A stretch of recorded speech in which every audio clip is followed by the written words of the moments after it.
Okay mga kababayan, Chris Ulo po at welcome po rito sa ating YouTube channel.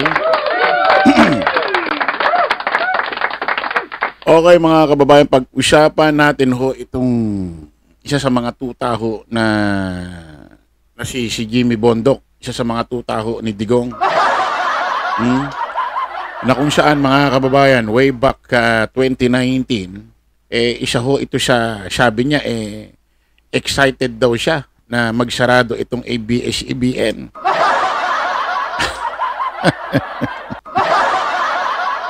Ha? Ngayon mga kababayan, nag-guest ho ito sa ANC. Isa ho itong ANC, isa ho ito sa mga programa ho ng ABS-CBN.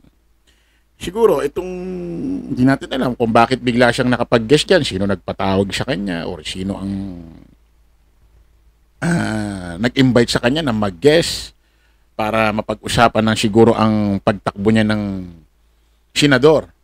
Ngayong parating hong halalan na alam naman natin na kahit lumabas na uugat nito sa noo, hindi ho mananalo ito eh.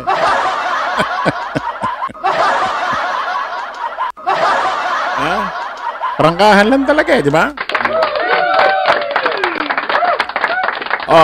Way back 2019 sabi niya, I'm so excited, sabi niya, na magsarado itong ABS-CBN. Ngayon hong 2025 na eleksyon na tatakbo nga ho siya ng pagkasenador.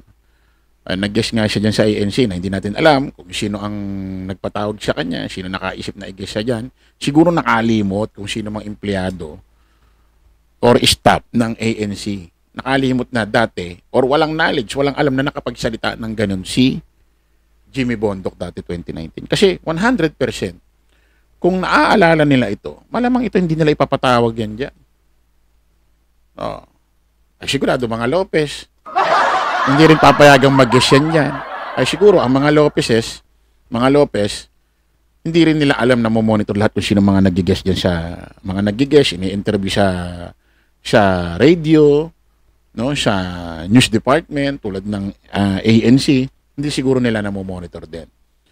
Ngayon, 100% kung itong nagpatawag sa kanya naaalala na may sinabi siyang ganito way back 2019 na excited siyang magsarado, maklose itong ABS-CBN, malamang di patawag ito. Hindi siya bibigyan ng chance na ma-interview siya dito sa loob ng ANC, sa loob ng compound ng ABS-CBN. Ngayon may sinasabi siya, binibigyan niya ng papuri itong ABS-CBN. Kung dati, way back 2019, sinabi niya, excited siya na magsarado ang ABS-CBN. Isipin mo, excited, ano? Ngayon, iba na ho ang sinasabi niya. Pakinggan natin. Alala ko nung nag-aasap ako, gano'n. I have fond memories. And I really believe that ABS-CBN entertainment is still the best. It's the best in the world.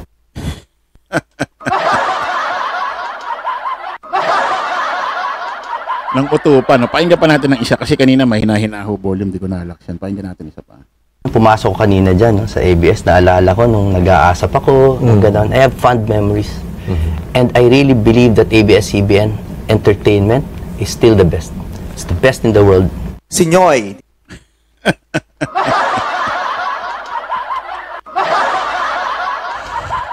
Kung dati, way back 2019, sabi ni Jimmy Bondok, excited daw siyang magsarado ang ABS-CBN. Ngayon daw, the best in the world daw ang ABS-CBN, especially sa mga entertainment.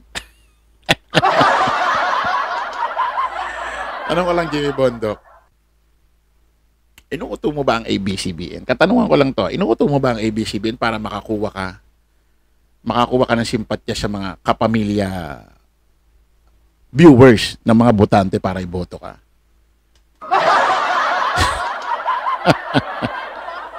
100%. Matapos mag-viral trending itong ginawa mo na the best ang ABS-CBN at naalala ng taong bayan yung sinabi mo noong 2019 na ang ABS-CBN excited kang magsarado sila, i-close sila, 100%. Huli mo na yan. Yung guesting na yan.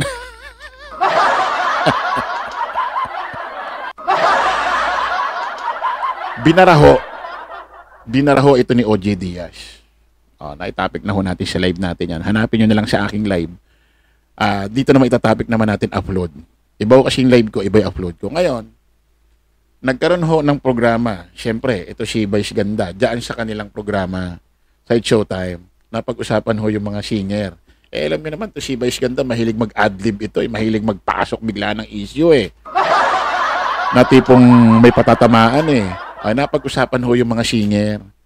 Kumbaga, may mga pagka nababanggit ang mga ganitong singer, ganito ang naaalala ko. Parang halimbawa, pag sinabing Eraserhead, ang maaalala mo, Drive, di ba? Pagka narinig mo yung singer na halimbawa si Michael Jackson, ang maaalala mo, Thriller. Di ba? Billie Jean. Ayan, di ba? Pag sinabing Gary Valenciano, ang maaalala mo kanta, Gaya ng Dati. Di ba? Yung mga ganyang kanta, di ba? Matutulog ba ang Diyos? Ayan, ganyan maaalala mo Pakinggan natin na kapag si Memi Vice, narinig niya ang isang Jimmy Bondok, tignan natin kung ano maaalala niya.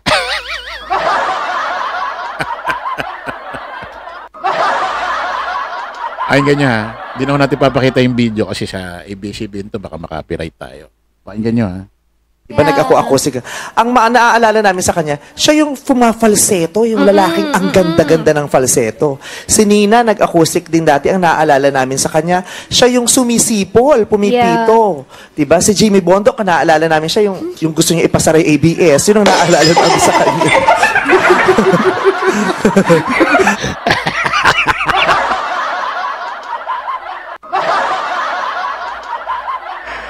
Ando kasi si Noy Bulante. Guess yata isa sa mga hurado judge. Pag daw nakikita niya daw si Noy Bulante. Ang naririnig, ang naaalala niya, ang galing daw magpalseto ni palseto. Alam ko pag sinabing palseto, yung boses, yung tono, yung boses nanggagaling yata sa babae, sa paa Parang hindi ko nagkakamali Pag nakikita niya raw si Noy Bulante, naririnig niya yung pangalang Noy Bulante, naaalala niya, ang galing nitong taon to, kumanta, lalo na yung boses niya nanggagaling sa palseto, ang galing niya magpalseto. Pag si Nina naman daw, si Nina, yung dating singer na sikat pa rin naman ngayon, ang naalala raw ni Memi Vice, ang galing daw pumito. Di ba kasi may mga singer na pag humiyaw, papito. Pero kapag daw ang naririnig niya, Jimmy Bondo, ang naalala niya, gusto rin isarado ABS-CBN.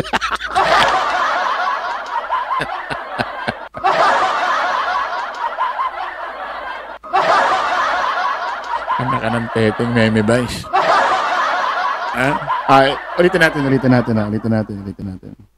Kanya, siya, si Nina, nag-acoustic din dati. Falseto, yung lalaking ang ganda-ganda ng falseto. Si Nina, nag-acoustic din dati, ang naaalala namin sa kanya, siya yung sumisipol, pumipito. Diba? Si Jimmy Bondo, ang naaalala namin siya, yung gusto niya ipasara yung ABS, yun ang naaalala namin sa kanya. Yun na yung naaalala tuloy sa kanya. Yung gusto niyang masara yung ABS. Na iba na tuloy. Sorry. Si Ann Curtis Todo.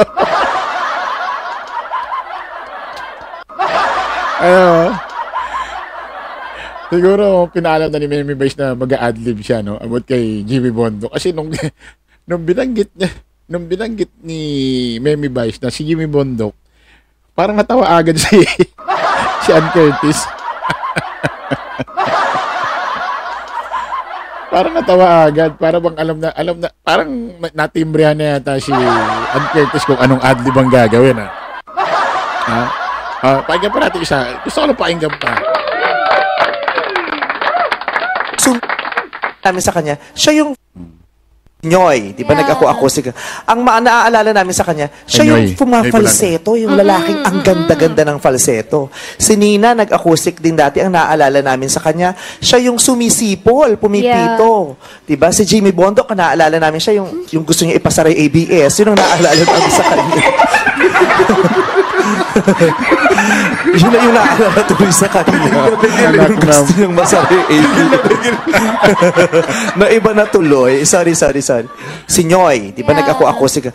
Ang naaalala namin sa kanya, siya yung fumafalseto, yung lalaking ang ganda-ganda ng falseto. Si Nina, nag-acoustic din dati, ang naaalala namin sa kanya, siya yung sumisipol, pumipito. Di ba? Si Jimmy Bondoc, ang naaalala namin siya, yung gusto niya ipasara yung ABS, yun ang naaalala namin sa kanya.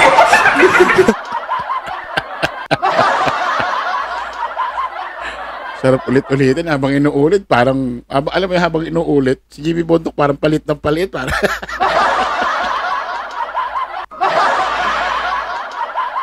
habang inuulit, si Jimmy Bondoc, pag ganun ng pag ganun eh. Oh.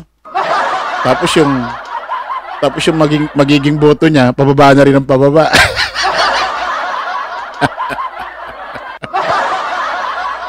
Ano, Jimmy Bondoc?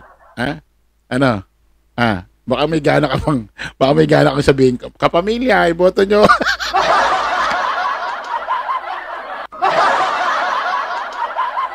Grabe ka, Jimmy Bondoc. Ano man nakain mo? Matatakbo ka senador.